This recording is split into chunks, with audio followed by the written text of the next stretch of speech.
Abre os céus e deixa tua glória vir. Abre os corações. Vamos compartilhar agora a palavra de Deus. Quero pedir aos irmãos que abram as Escrituras no livro de João, Evangelho de João, capítulo 17, verso 20. Ou então os irmãos acompanhem aqui no projetor, João, Evangelho de João, capítulo 17, verso 20. Nós vamos ler até o versículo 23, depois nós vamos falar um pouquinho sobre a palavra. Diz assim, João 17, verso 20, não rogo somente por estes, mas também por aqueles que pela sua palavra hão de crer em mim, para que todos sejam um, como tu, ó Pai, o és em mim e eu em ti, que também eles sejam um em nós, para que o mundo creia que tu me enviastes. E eu dei-lhes a glória que a mim me destes, para que sejam um, como nós somos um. Eu neles e tu em mim, para que eles sejam perfeitos, perfeitos em unidade, e para que o mundo conheça que tu me enviastes a mim, e o que tens amado a eles, como tens amado a mim. Coloca a mão no seu coração agora. Vamos pedir a Deus, vamos pedir ao Senhor que derrame sobre nós o Espírito Santo, nos trazendo agora a revelação dessa palavra, para que possamos hoje aqui entender o propósito de Deus para as nossas vidas. Pai, no nome de Jesus, nós aqui acreditamos, Deus, que o Senhor está no nosso meio. E nós sabemos, Deus, que os teus segredos, Senhor, a tua verdade, ela só é revelada aos que são pequeninos. Que nos tornemos esses pequeninos, ó Deus. Nos dá um coração humilde. Cria em nós, Senhor, um espírito reto. Que nesse momento a palavra de Deus seja semeada nos nossos corações e ele seja como boa terra para que dê fruto. Que o Senhor tire de nós a dureza. Tire de nós, Senhor, a religiosidade, os bloqueios que existem e que tentam impedir dessa palavra que é viva e eficaz, dar fruto em nossa vida. No nome de Jesus, nós pedimos, revela-nos a nós. Cristo é o Verbo. Que, Senhor, essa palavra penetre nos nossos corações e venha nos constranger, venha nos despertar, venha nos libertar e nos transformar para a glória de Deus. Essa é a nossa oração, em nome de Jesus. Amém. Amém. Bom, irmãos, queremos hoje dar continuidade ao tema. Quero pedir a sua total atenção para aquilo que eu acredito que Deus quer falar conosco. Nosso tema que Deus nos deu foi crescimento espiritual. E nós temos aprendido algumas coisas desde a primeira ministração. Nós aprendemos que Jesus veio revelar Deus principalmente para nós como Pai. Para despertar em nós a consciência que Ele nos adotou como filhos. Aprendemos também que somos co-herdeiros com Jesus. Significa que o Pai tem separado para nós a sua herança, a sua promessa, as suas bênçãos, a sua eternidade. Está escrito que nem olho viu, nem ouvido ouviu, nem penetrou em coração humano o que Deus tem preparado para aqueles que o amam. Mas nos revelou nesses últimos dias pelo seu Espírito. Nós descobrimos que o nosso Pai reservou grandes coisas para nós como filhos. Porém, também descobrimos que essas coisas chegarão às nossas mãos quando nos tornarmos filhos amadurecidos. Filhos que cresceram, que amadureceram, que entendem de fato a vontade do Pai. Nós aprendemos aqui que um pai não vai confiar grandes responsabilidades aos filhos que ainda não cresceram. Então, se nós queremos tomar posse e viver o melhor de Deus para a nossa vida, nós precisamos crescer espiritualmente. Algumas pessoas acham que o crescimento espiritual está condicionado ao tempo de vida cristã. E alguns falam assim, eu já tenho 20 anos de carreira, 15 anos de caminhada, já estou há 30 anos na presença de Deus, já conheço tudo.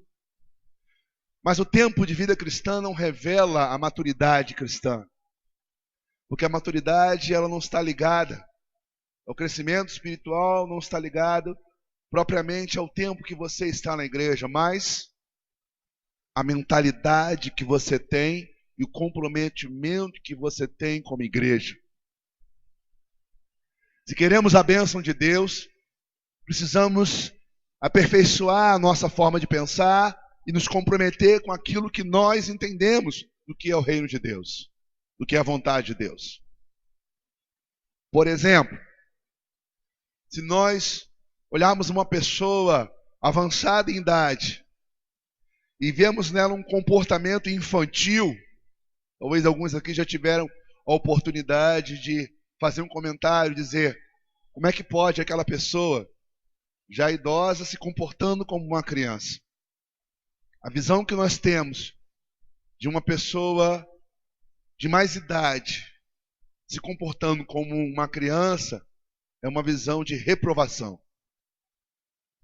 E quando nós vemos um jovem que se comporta como adulto, talvez alguns já fizeram elogios a alguns filhos de amigos, conhecidos ou parentes, dizendo, poxa, que coisa interessante esse jovem, tão novo, já com responsabilidades, um comportamento maduro, de adulto, e o que nós fazemos?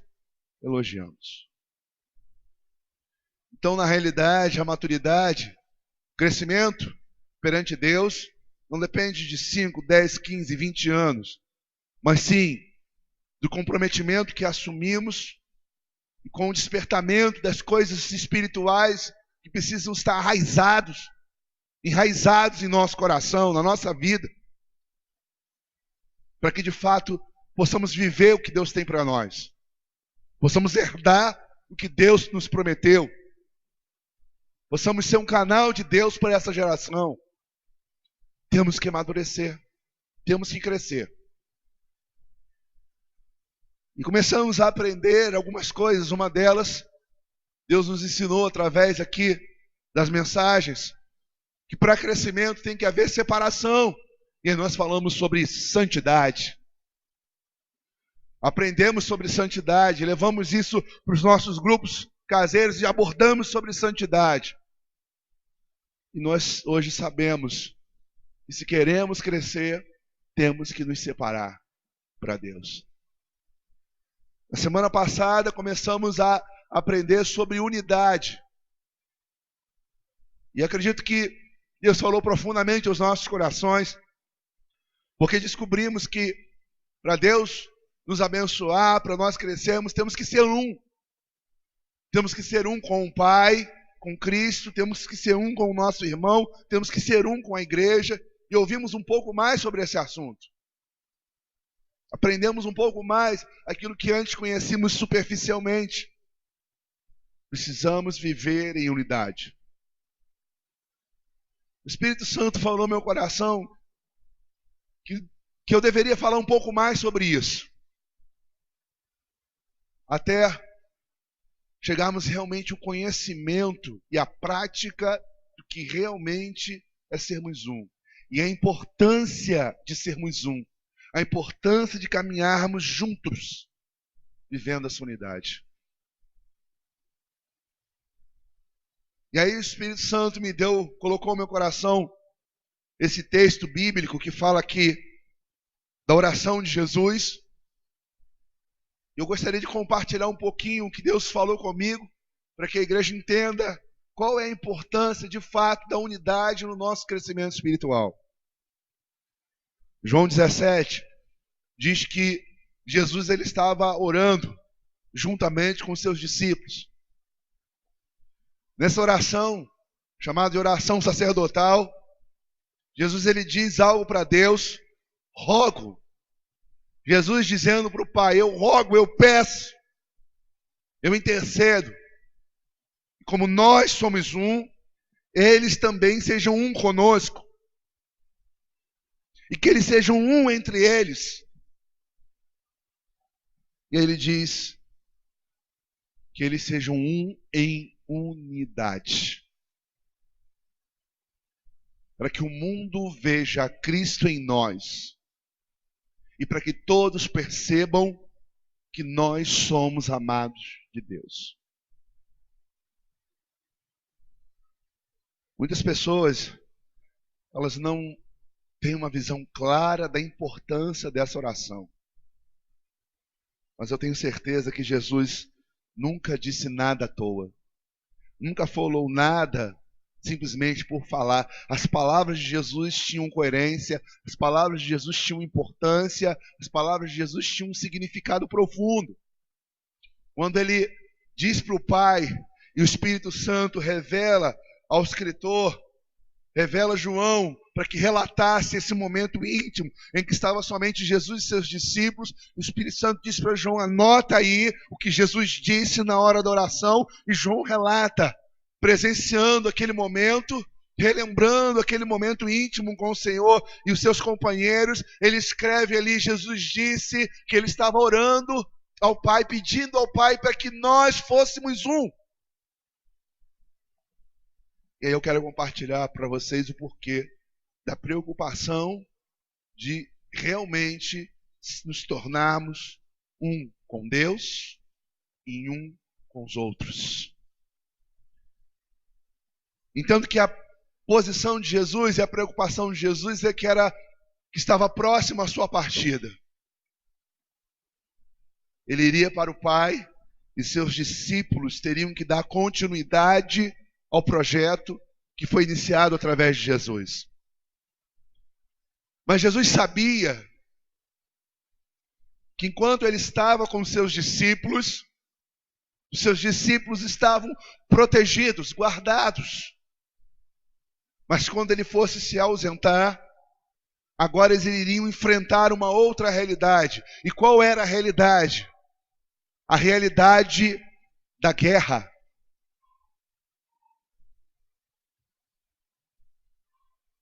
Quando Jesus partisse, eles iriam enfrentar uma realidade de guerra, de batalhas, de lutas.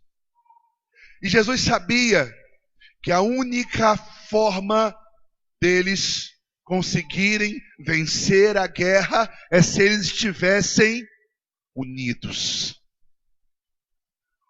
Se eles não fossem um, se eles não tivessem unidade, eles não iriam vencer a guerra. Então eles precisavam ser unidos. Então a oração de Jesus foi que eles sejam um.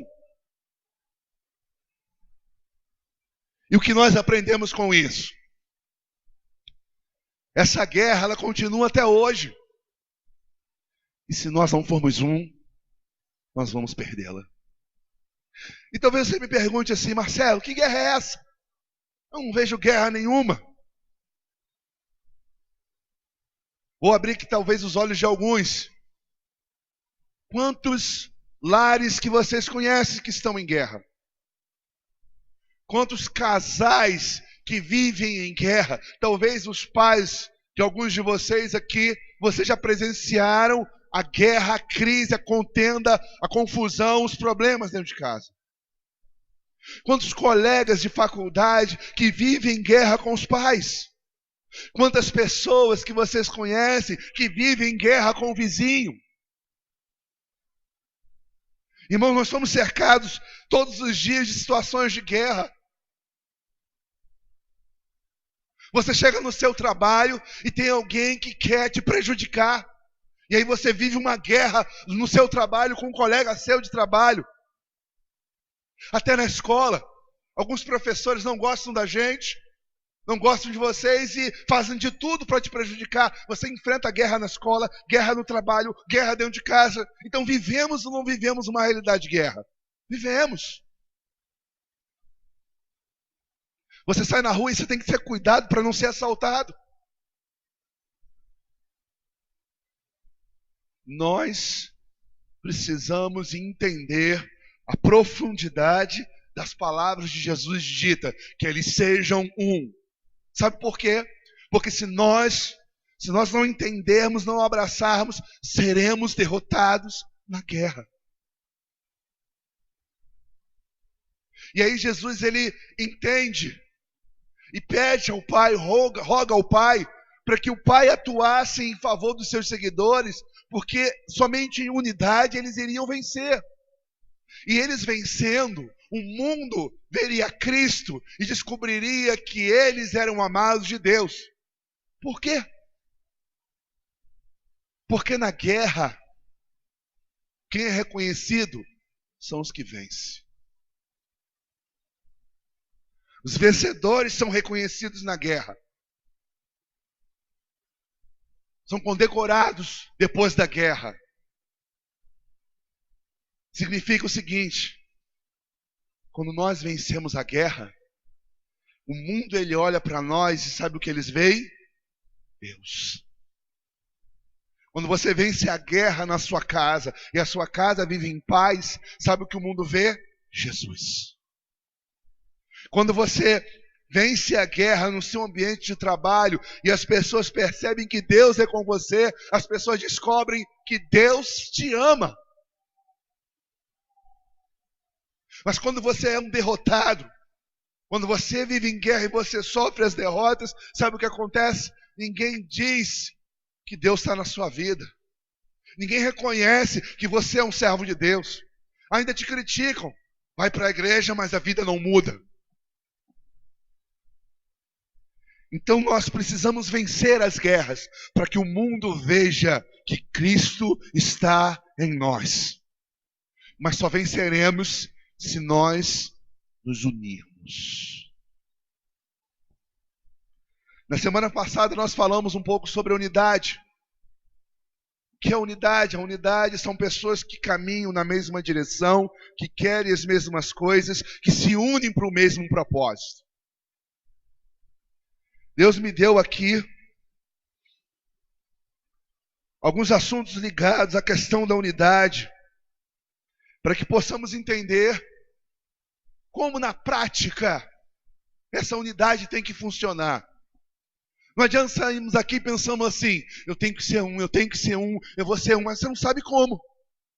Então nós vamos entender detalhadamente um pouco mais sobre essa unidade que Deus está falando aos nossos corações desde a semana passada.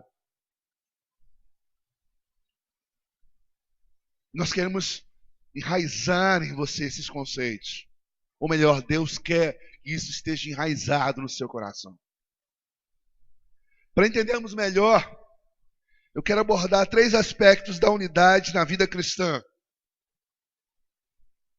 E esses 3 aspectos eu quero que você se compare se você está vivendo, para que de fato você identifique se você vive em unidade ou não. O primeiro aspecto que eu quero abordar aqui é sobre os relacionamentos.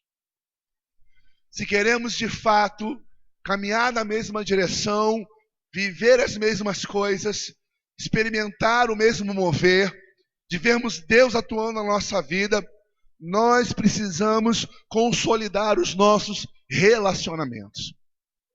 Eu já percebi que muitos dos irmãos são muito fracos com relação a isso. Muitos dos nossos relacionamentos são superficiais. Isso muitas vezes é até refletido no nosso próprio ajuntamento de domingo. Somos tão superficiais que cumprimentamos as pessoas como se fosse cumprimentar um estranho. Quando falamos, vamos abraçar uns aos outros, muitos não saem nem do lugar. Por quê? Porque não tem afetividade, não tem vínculos fortes, não tem comunhão. E nós precisamos mudar isso. Não podemos somente ter alguns que têm um bom relacionamento, mas a igreja, ela tem que andar como um bloco. Nós temos que andar na mesma direção, unidos, porque unidos seremos mais fortes. Unidos seremos mais fortes. Você pode repetir isso comigo? Unidos seremos mais fortes. Pega a mão do seu irmão.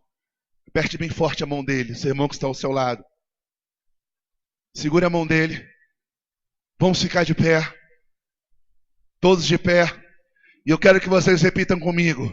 Segurando a mão do seu irmão, eu quero que você declare perante Deus: unidos seremos mais fortes. Mais uma vez, levante a mão do seu irmão para o alto e diga para Deus assim: unidos seremos mais fortes. Mais uma vez, bem forte. Unidos seremos mais fortes. Amém. Podemos assentar. Eu profetizo sobre nossas vidas que alcançaremos esse nível. Eu descobri que existem algumas coisas que nos são de barreiras para que possamos estreitar esses relacionamentos. E eu quero trazer à luz quais são essas barreiras, porque elas vão ser quebradas hoje no nome de Jesus. Amém? Se falarmos aqui, unidos seremos mais fortes, mas não removemos o que impede dessa união se consolidar, nós vamos voltar para a nossa casa e amanhã seremos as mesmas coisas que nós temos sido desde que conhecemos a Cristo. Eu descobri que algumas pessoas, elas têm dificuldade nos relacionamentos porque elas trazem consigo um trauma. Que trauma é esse? O trauma do abandono. Talvez você pergunte: Marcelo, me explique sobre isso. Alguns foram abandonados quando nasceram. Não sabe quem é o pai ou a mãe. Outros foram abandonados quando crianças, deixado com os avós para ser criado. Outros abandonados na adolescência, porque os pais se separaram. E algumas pessoas desenvolvem um trauma por causa do abandono. E que trauma é esse? Elas começam a construir relacionamento com as pessoas, mas se as pessoas não corresponderem à necessidade dela, ela cria mágoa, porque ela se sente abandonada. Seria mais ou menos assim. Você tem uma pessoa que te cumprimenta e liga para você na semana. Na outra semana ela liga para você novamente. E na terceira semana ela não liga para você. E o que você faz assim? Fulano não gosta mais de mim. Fulano não me procura. Fulano não vai me ver. Fulano esqueceu de mim. Na realidade, nós precisamos entender o seguinte: quem tem esse trauma vai sempre se sentir rejeitado. E o que ele faz? Ele se frustra naquele relacionamento. Mas na verdade, ele não está vendo a pessoa como ela é. Ele está vendo a pessoa como ela própria é. Porque ela cobra dos outros não procurar, mas ela não procura. Ela cobra dos outros ligar para ela, mas ela mesmo não liga. Ela cobra dos outros visitarem ela, mas ela não visita.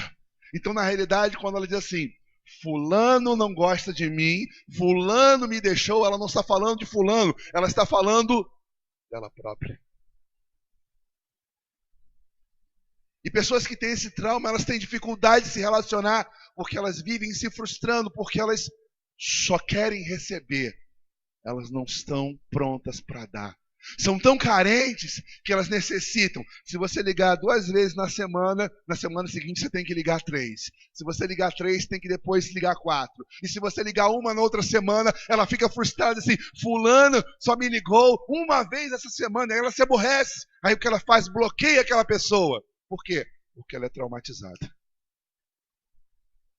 Hoje nós temos que quebrar isso na sua vida se você é assim.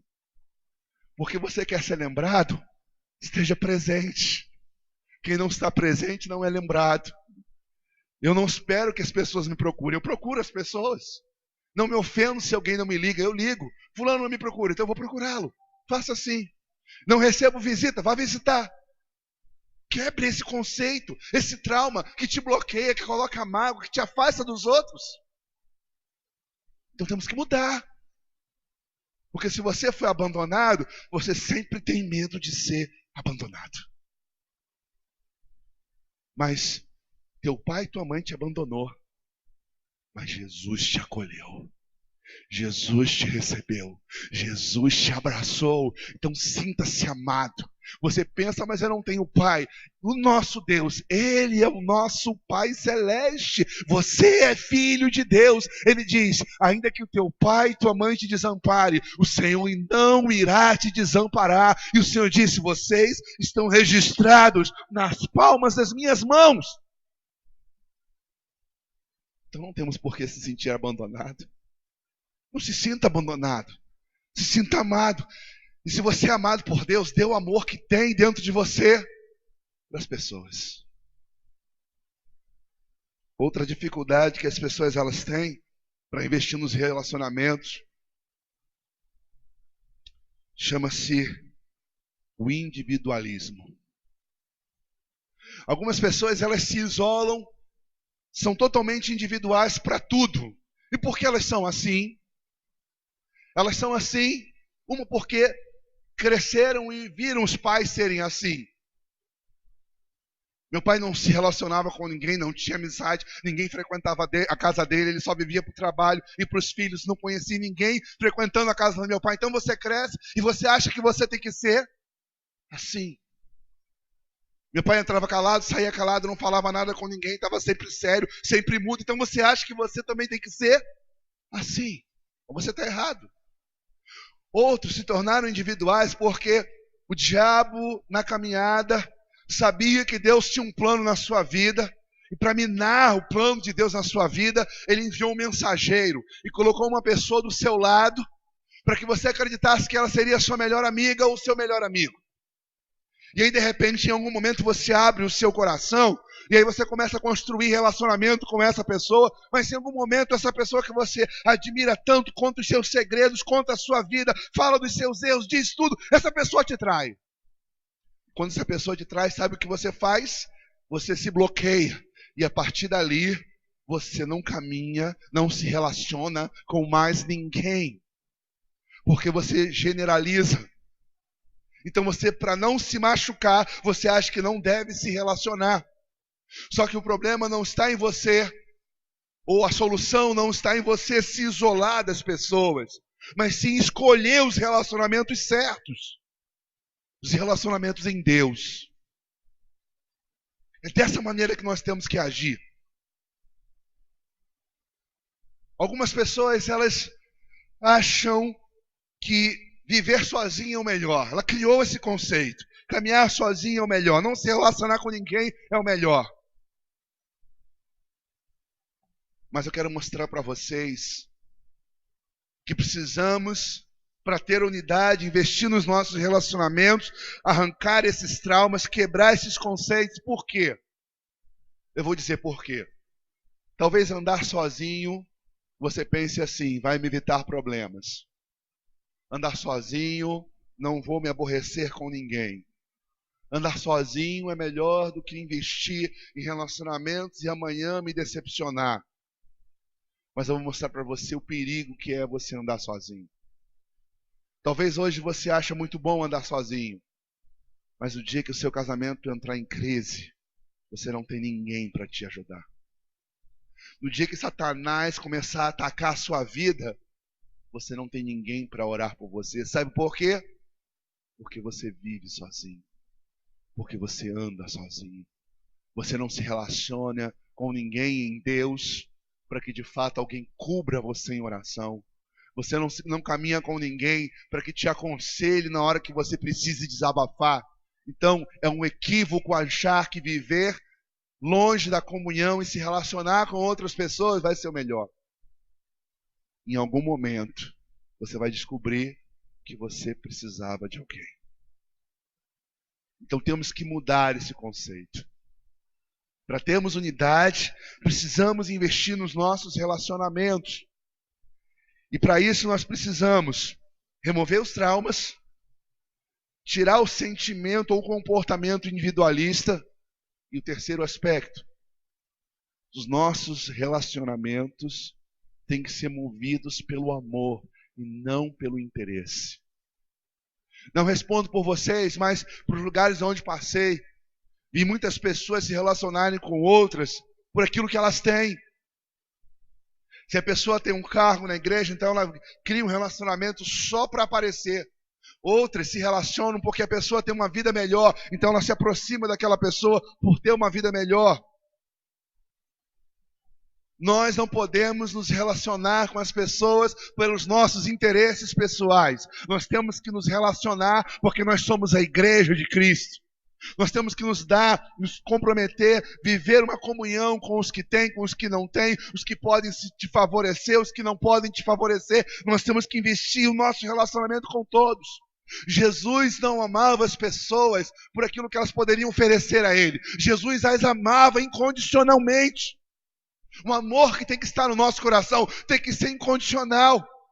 Isso é, eu amo porque eu faço parte da família de Deus, porque eu faço parte do corpo de Cristo. Eu amo porque eu faço parte da igreja.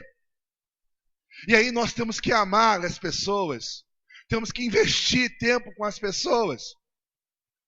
E como é que eu faço isso, Marcelo? Hoje nós vamos orar e os bloqueios que impedem de investirmos nos nossos relacionamentos vão cair em nome de Jesus, amém? Então vamos dar uma salva de palmas para Jesus.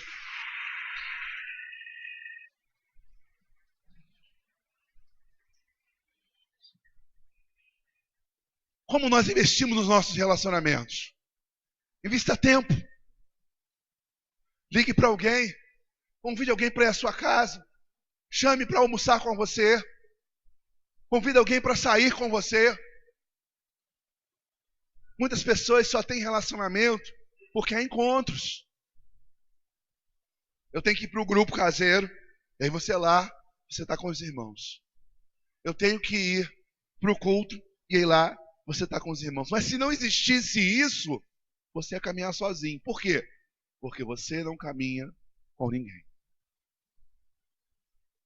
Então, comece a mudar. Comece a se abrir. Comece a investir. Não espere que as pessoas façam. Faça você primeiro. Não espere que as pessoas te convidem. Convide você primeiro. Não espere que as pessoas te chamem. Chame você primeiro. Não espere que as pessoas te liguem, ligue você primeiro. Se você tiver esse entendimento, eu tenho certeza que nós vamos conseguir influenciar os mais novos. Os mais novos estão chegando, não sabem o que é isso. Os mais novos não entendem o que é isso. Lá fora é o mundo do cão, cada um por si e Deus por todos, é o que as pessoas falam.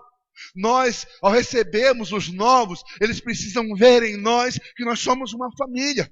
Que nós temos uma comunhão extra-reunião, extra-grupo, que nós caminhamos e frequentamos a casa um dos outros, que nós somos uma família de verdade. O que não pode é os novos nos influenciarem, porque nós não temos nada a oferecer. Somos nós que temos que oferecer, somos nós que temos que influenciar. Chegou uma pessoa nova, chame ela, converse com ela. Não espere que seja o líder ou o pastor que vai fazer isso. Nós somos sacerdotes, nós somos reis. Deus deu a todos nós a capacidade e a condição de sermos um canal para os que chegam. Então quero que você mude em nome de Jesus a partir de hoje. Porque precisamos investir mais tempo. Precisamos caminhar juntos. Precisamos seguir a mesma direção. O primeiro aspecto que eu falei foi sobre os relacionamentos. O segundo, sobre o nosso serviço. Muitos de nós somos muito fracos com relação ao nosso serviço. E é interessante que Jesus fala com muita propriedade lá em Marcos 10:43, bota na tela, por favor. Ele diz o seguinte: mas entre vós não será assim, antes que entre vós quiser tornar-se grande, será esse o que vos servirá. E quem entre vós quiser ser o primeiro, será servo de todos. Pois o próprio Filho do Homem nem veio para ser servido, mas para servir e para dar a vida em resgate de muitos. Eu vou mostrar para vocês como nós somos fracos. Mas podemos nos tornar fortes. Para isso estamos aqui compartilhando, dividindo com você. Primeiro, precisamos entender que as coisas que Deus nos dá é para nós servirmos. O que você tem é para servir. Jesus disse: se você quer ser grande perante Deus, seja servo de todos. Comece a mudar os seus hábitos e entenda o seguinte: Deus me deu um carro, glória a Deus. Alguns já me disseram assim: pastor, eu trouxe meu carro para a senhora orar, ora pela chave, ora pelo carro. E você vê com uma coisa tão individual que você pensa: agora eu vou ter cuidado, ninguém anda nele, ninguém senta nele, ninguém entra nele. E você está com a mentalidade errada. Deus não te deu o carro só pensando em você. Deus te deu o seu carro pensando em você servir. Agora, como você serve? Irmãos, existem irmãos que moram longe. E quantas vezes você diz assim: pastor, se precisar que vai pegar algum irmão, conte com o meu carro.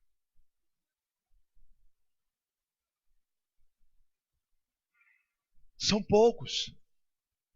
Talvez alguns venham aí, meu carro sobe e desce, levando, trazendo pessoas. Muitas vezes nós olhamos: olha, pastor, uma bênção. Mas você deveria ser uma bênção. Porque você entra, passa pelo irmão, dá tchau, o irmão continua a pé, você poderia servi-lo. Pelo menos os que moram longe, você poderia dizer: irmão, eu vou te levar lá. Mas muitas vezes nós não nos atentamos para isso. Que poderíamos usar o que temos para servir. Você está feliz porque você está conseguindo economizar seu dinheiro e você tem uma reservazinha lá na sua caderneta de poupança e você fica feliz: Deus está me abençoando, Deus está multiplicando, cada vez mais sobra, eu estou juntando, vou comprar alguma coisa, vou comprar uma casa, vou comprar um carro, vou comprar. Mas na sua cabeça não processa que Deus está te dando também para servir. Às vezes você vê uma pessoa com necessidade, você diz assim: coitadinho. Meu querido, não é coitadinho que ele precisa ouvir. Ele precisa que você vá lá, compre a blusa para ele e diga: irmão, essa é a blusa para você que eu estou vendo que você está precisando. Você vê aquele irmão todo dia lá, só anda de chinelinho. Você vai lá e compra a sandália e abençoa. Você não tem, então faça. Porque pensamos que nós temos somente para nós, para o nosso prazer, para as nossas necessidades. Deus está me abençoando. E você está se condenando com o que Deus está te dando. Sirva. Se falarmos: irmãos, precisamos ajudar um irmão porque ele está precisando fazer compra. E aí, peraí, deixa eu ver aqui. Aí, não, vou ajudar. Aí você pega 2 moedinhas. Até parece que ele vai entrar no mercado com aquelas 2 moedinhas, vai comprar 1 quilo de carne. Não, mas eu estou juntando dinheiro para comprar e trocar o meu carro. Na hora que você tem oportunidade de fazer alguma coisa por alguém, você pega e dá 2 moedinhas. Você acha que Deus não está vendo isso? Poderíamos fazer mais uns pelos outros. Poderíamos ajudar mais uns aos outros. Poderíamos nos comprometer mais uns com os outros. Em servir, ajudar, socorrer. Temos que mudar a nossa mentalidade. Porque se nós formos fiéis no pouco, o Senhor vai nos colocar sobre o muito. Mas se cada vez mais que você tem, mais avarento você fica, mais cheio do eu você é. Amados, nessa vida nós não levamos nada. Quando chegarmos perante Deus, sabe o que Ele vai perguntar? Ele vai perguntar assim: eu estive nu e você não quis me vestir. Eu estive doente e você não quis comprar o remédio. Eu estive com fome e você não me alimentaste. Malditos, apartai-vos de mim para o fogo eterno. É isso que você quer ouvir? E eu não quero ouvir isso. Então, se eu puder dividir, eu vou dividir mesmo. Mas, Marcelo, e o futuro? O futuro pertence a Deus. Eu quero abençoar. Então, abençoe. Talvez muitos digam assim: Marcelo, você é um exemplo para a minha vida. Mas quando chega na hora de servir, você não age assim. Você fica feliz porque o carro do Marcelo serve para os outros. Mas o seu não pode. Você está se iludindo. Porque talvez você chegue perante Deus e Deus te reprove. E Ele vai dizer para você assim: servo negligente, o que você fez com o seu talento? Senhor, eu enterrei. Temos que mudar a nossa mentalidade, amados. Temos que mudar a nossa maneira de pensar, porque a nossa vida ela está aqui para servir. Jesus disse, Ele sendo Deus, diz a palavra, sendo Deus, não teve por usurpação ser igual a Deus, mas antes se fez servo de todos. Eu pergunto, a quem você serve? Quem você socorre? Quem você ajuda? Quem você leva para o hospital quando precisa? Quem você divide as suas compras? Quem você vai visitar porque sumiu? Não, mas o pastor não mandou. E precisa mandar para você visitar alguém que está ausente? Nós temos que entender que nós precisamos aprender a servir. Eu vi uma história que uma vez eu li num livro, marcou muito meu coração. E foi de um pregador. Ele foi convidado a pregar numa grande igreja. Uma igreja gigantesca. E esse pregador veio de avião para aquele estado, para pregar naquela igreja gigantesca. E quando ele chegou no aeroporto, tinha lá um senhor. Boa noite, meu irmão. O senhor é o pastor fulano? Sou. Posso carregar a sua mala? O pastor olhou. Pode pegar. O irmãozinho pegou a malazinha. Abriu a tampa da mala do carro. Colocou a mala lá dentro. Eu vou levar o senhor para o seu hotel. E de noite eu vou lhe buscar. Pode ser? Pode. O irmãozinho entrou no carro. O pregador sentou do lado. Parou no hotel. O irmãozinho saiu do carro. Espera aí que eu vou abrir a porta para o senhor. Abriu a porta para o senhor. Foi lá, abriu a mala. Posso levar essa mala até o seu quarto? Pode. Chegou na porta do quarto, cumprimentou e disse assim, boa noite, Deus lhe abençoe, de noite estarei aqui para levar o senhor para a igreja. Muito obrigado. Passou-se o dia, chegou a noite, o irmãozinho parou com o carro na porta dele, ou na porta do hotel, abriu a porta para o irmão, falou, entre irmão, por favor. O irmão entrou, ele foi lá, sentou como chofé, dirigiu, o pregador chegou na igreja e viu uma igreja enorme, sentou lá na frente, próximo ao púlpito, e aí começou o culto, e aí aquele pregador começou a prestar atenção na ministração, prestar atenção no culto, daqui a pouco ele foi convidado a pregar, e aí ele vai e entrega uma mensagem para a igreja, e quando ele termina a mensagem, ele fica perguntando, bom, eu não vi o pastor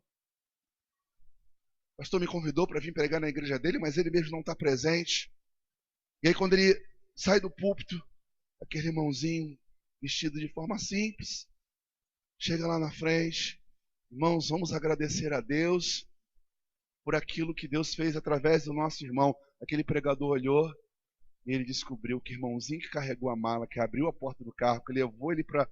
era o pastor daquela grande igreja. E aí ele ficou constrangido com aquilo, porque ele imaginava que ele fosse encontrar um pastor, que ele estivesse com uma bandeja de cristal e todo mundo ali bajulando ele. Sabe por que esse pastor fez isso? Porque ele entendeu que ser grande não é se destacar das pessoas. Ser grande não é se olhar as pessoas de cima. Ser grande é ser servo de todos. Ele estava mais preocupado em ser reconhecido perante Deus do que ser reconhecido perante os homens. Nós, para termos unidade, irmãos, precisamos ter um coração servidor. Abra a porta da sua casa, receba as pessoas, sirva as pessoas à sua mesa. Quando encontrar com o irmão na rua, ofereça para ele uma carona. Quando o irmão estiver vindo para a igreja, leve ele para casa.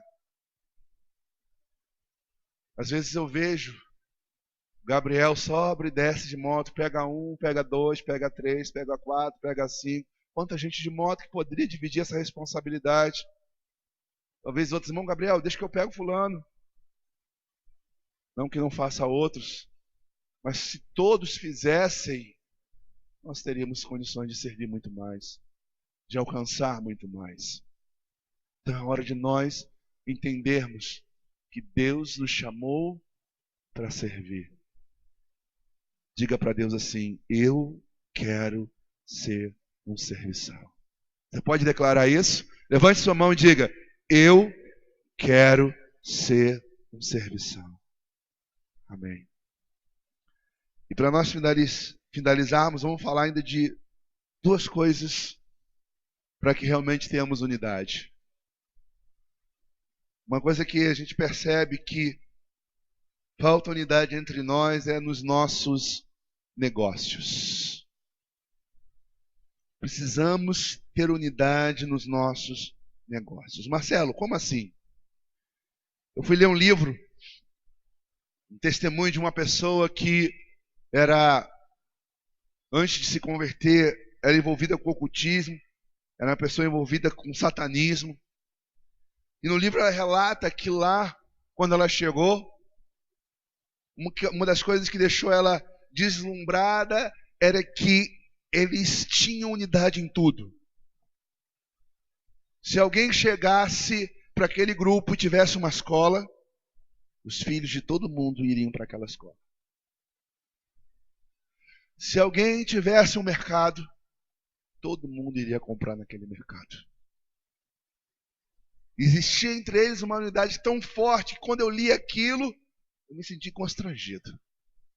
Porque nós não somos assim. Mas podemos ser assim. Podemos mudar a nossa postura nos nossos negócios. Se você planta e sobrou, em vez de deixar estragar, por que você não traz para a igreja e diz assim, chama os diáconos aqui, isso aqui é para abençoar porque sobrou. Quantas vezes temos lá as laranjas estragando, as frutas que caem, você não vai comer aquilo tudo, e o que você faz? Deixa estragar. Poderíamos servir mais aos irmãos? Quantos nós aqui temos habilidades profissionais, e aí, na hora que poderíamos estar sendo um com os nossos irmãos que têm essas habilidades e nós não fazemos? Irmãos aqui que trabalham em salão, e você, não, mas eu vou fazer a minha unha com a fulana porque há 20 anos eu faço unha com ela. Meu querido, se nossos irmãos têm como te servir, dê prioridade a eles. Nós temos irmãos que têm lojas aqui e você deveria comprar com eles. Mas por quê? Porque são nossos irmãos. Ah, mas eu gosto de comprar na outra loja ali. Na outra loja, o indivíduo ele pega o seu dinheiro e ele vai lá, muitas vezes na macumba, e dá lá para o diabo. E nós tínhamos que começar a dar prioridade aos nossos irmãos. Você tem alguma coisa, isso aqui não me serve, não dá mais em mim, então assim, eu vou levar, eu vou abençoar algum irmão. Então uma coisa que precisamos mudar, precisamos ser mais unidos. Meu irmão tem um negócio dele, vamos investir tempo no negócio do nosso irmão. Vamos ajudar o nosso irmão porque ele está precisando. Esses dias eu mandei uma mensagem para os irmãos, não sei se pelo menos a maioria acredito que recebeu, e disse assim, ó, nós temos um irmão, Bosco, ele montou a lanchonete dele, se você for comprar fora, compre com ele. Mas eu estou acostumado com a comida. Meu irmão, nosso irmão precisa, vamos abençoá-lo. Comende, você tem que encomendar comida, comende com ele. Nós temos que ser mais unidos. Temos que pensar juntos, alcançar a nossa qualidade de vida. Sabe por quê? Porque se nós não formos, o mundo vai nos tragar. O mundo vai nos derrotar. Por isso Jesus disse, Pai, que eles sejam um.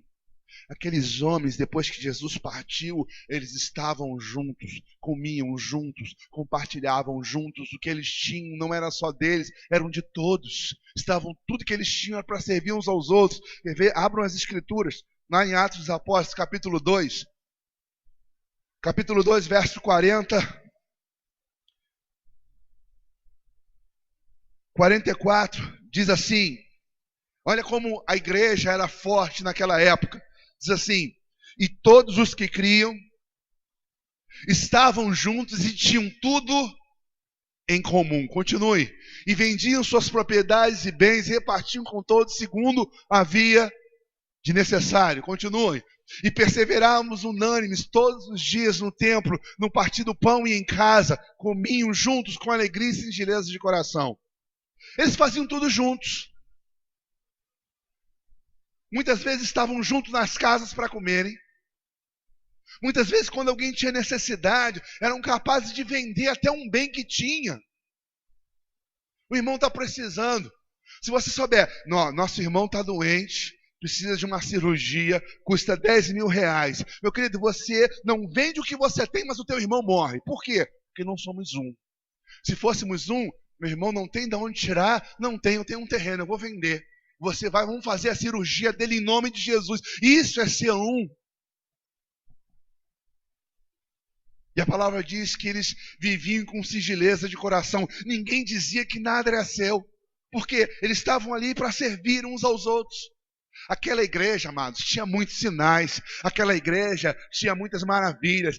Deus operava poderosamente, sabe por quê? Porque eles eram um. Você quer ver Deus operar? Você quer ver mais sinais? Você quer ver maravilhas? Temos que nos tornar como eles eram. Temos que viver como eles viviam. Temos que andar como eles andavam. Porque eles são o modelo do que é ser igreja.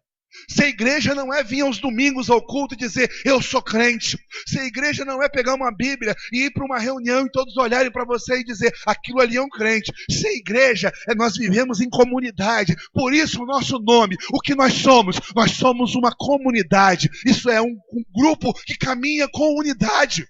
Quando esse nome foi criado, nos primeiros ministérios, em 1986, eles criaram o nome Igreja com Unidade. Uniram e disseram comunidade. O que é a comunidade? É um grupo unido. Nós temos que ser unidos. Temos que andar unidos, preocupados uns com os outros. Fulano está doente, você que procura. Fulano precisa de remédio, você ajuda. Fulano precisa de comida, divide o que você tem na dispensa.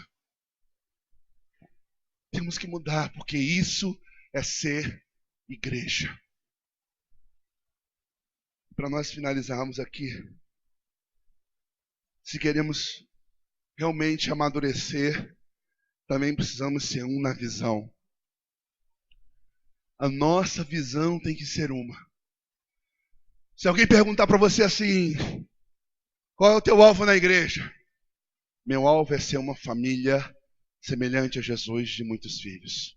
Se alguém perguntar para você qual é o teu propósito na igreja, ser uma família de muitos filhos semelhantes a Jesus. Qual é o teu alvo? Nós temos que caminhar com o mesmo alvo, com a mesma direção. O que você faz? O que você faz? Eu gero filhos, eu gero discípulos. E você, o que você faz? Eu gero filhos. E você faz o que na igreja? Eu gero filhos. Temos que caminhar na mesma direção. Se você entra, todos nós queremos ser abençoados. Você entra para a igreja, e eu vou fazer uma comparação para você entender. Você entra para uma empresa, e na empresa você é contratado para ter uma remuneração. No primeiro mês você vai participar de um treinamento, e esse treinamento você só vai estudar. Chega no final do mês e você recebe. No outro mês continua o treinamento, você vai prestar atenção à pessoa fazendo. Aí chega no final do mês e você recebe. No terceiro mês, o dono da empresa vai dizer assim, agora é hora de você produzir. Você estudou, foi treinado, agora faça. Aí você chega, senta lá e não faz nada.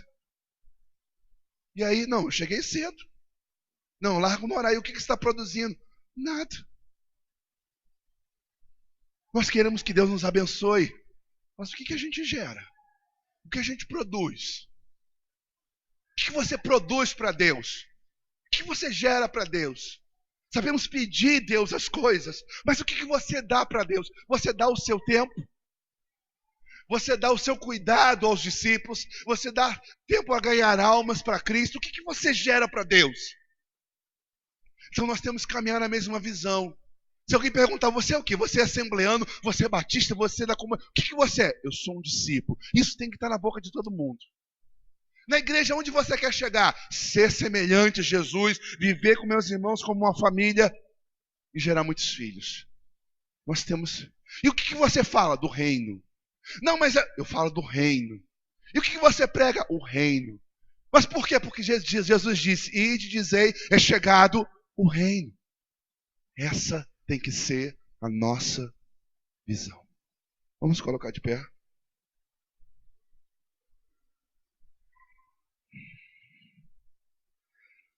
Nós falamos de 4 coisas aqui. A nossa unidade, ela vai alcançar o nível de Deus quando entendemos a importância dos nossos relacionamentos, quando entendermos a importância do nosso serviço, quando entendemos a importância de sermos um nos nossos negócios e quando nós tivermos a mesma visão. Eu quero orar com vocês. Jesus, ele orou e pediu ao Pai, dizendo, Pai, que eles sejam um.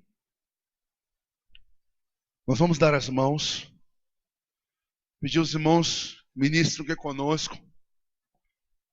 Vamos dar as mãos, vamos todos juntos dar as mãos. Eu acredito que essa palavra, ela serviu para alguns. Existem pessoas aqui que só vêm ao culto, não caminham com ninguém, não se relacionam com ninguém, não ligam para ninguém, não procuram ninguém. Tenha certeza de uma coisa. Você está vulnerável ao maligno, porque você caminha sozinho. Mude isso a partir de hoje. Outros aqui entendem que têm traumas. Jesus é o que cura. E o sentimento de abandono que você desenvolveu por causa da ausência de um pai e de uma mãe, vai embora hoje e você será curado, porque Deus te adotou. Você tem um pai que cuida de você. Eu queria que essa palavra serviu para alguns aqui que poderiam servir um pouco mais com o que tem. Poderiam contribuir um pouco mais no seu serviço, com a sua vida. Seja a área da sua vida que essa palavra se identificou. Saiba de uma coisa. Você quer ver a glória de Deus? Quer ver Deus operar na sua vida? Cresça. Diga para Deus hoje, eu quero crescer em unidade. Eu quero crescer em unidade. Hoje eu vou mudar, eu vou ser mais comunicativo, eu vou investir tempo com os meus irmãos, eu vou procurar convidar as pessoas a andarem comigo, eu vou servir com o que eu tenho aos que precisam, eu vou mudar a partir de hoje. E eu quero levantar com você um clamor profundo, porque, meu querido, quando nós conseguirmos ser um, vamos vencer as nossas guerras. Sabe por quê? Porque você não está sozinho mais na guerra. Nós estaremos juntos guerreando com você. Se você está em guerra em casa, você vai saber que você não está guerreando sozinho. Tem uma igreja que guerreia com você. Se você está enfrentando dificuldades no trabalho, você vai saber que você não está mais sozinho, porque alguém guerreia com você. Se você está precisando de ajuda, você vai ver que alguém vai ajudar você, porque nós estamos, em nome de Jesus, aprendendo que temos que ser um.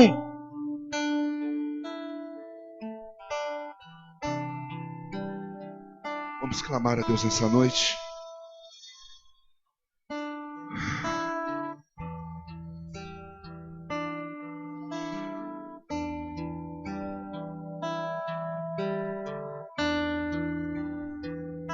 Pai, eu quero rogar como Jesus rogou.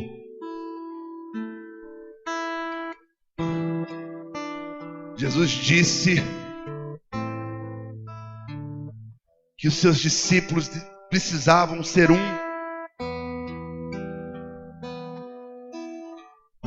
nós pedimos a Ti, nos ajuda também a sermos um. Nos ajuda, Senhor, a nos libertarmos do que nos impede, porque trazemos conosco, Senhor, a referência desse mundo que é individualista, trazemos conosco os sentimentos desse mundo que é egoísta, um mundo as pessoas querem ser servidas, não querem servir, no mundo as pessoas só pensam em si e não no próximo, e por isso que esse mundo está sendo derrotado a cada dia, nas suas guerras estão perdendo.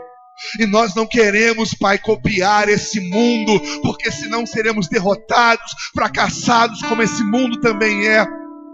Mas queremos aprender, Senhor, queremos mudar, queremos ser unidos.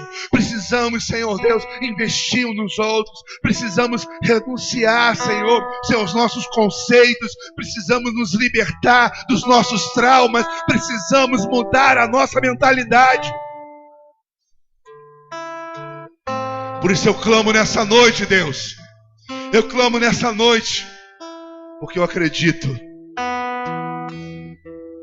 que quanto mais unidos formos, mais fortes seremos. Pai, eu peço que isso fique arraigado em nossos corações. Quanto mais unidos formos, mais fortes seremos. Quanto mais unidos formos, Senhor, mais fortes seremos. Por isso eu te peço, nos ajuda. Eu te peço, Senhor, como Jesus pediu em oração a Ti, ó Pai, que o Senhor nos ajude a ser um contigo, com Cristo, que sejamos um com o nosso irmão, que sejamos um com a igreja, possamos nos defender uns aos outros, cuidar uns dos outros, servir uns aos outros, amar uns aos outros, visitar uns aos outros, andar uns com os outros, nos alegrar uns com os outros, Deus. Deus, eu te peço que caia hoje a religiosidade da nossa vida, Senhor, a vida superficial, os relacionamentos superficiais, que caiam hoje e sejamos libertos, para que possamos ser vencedores.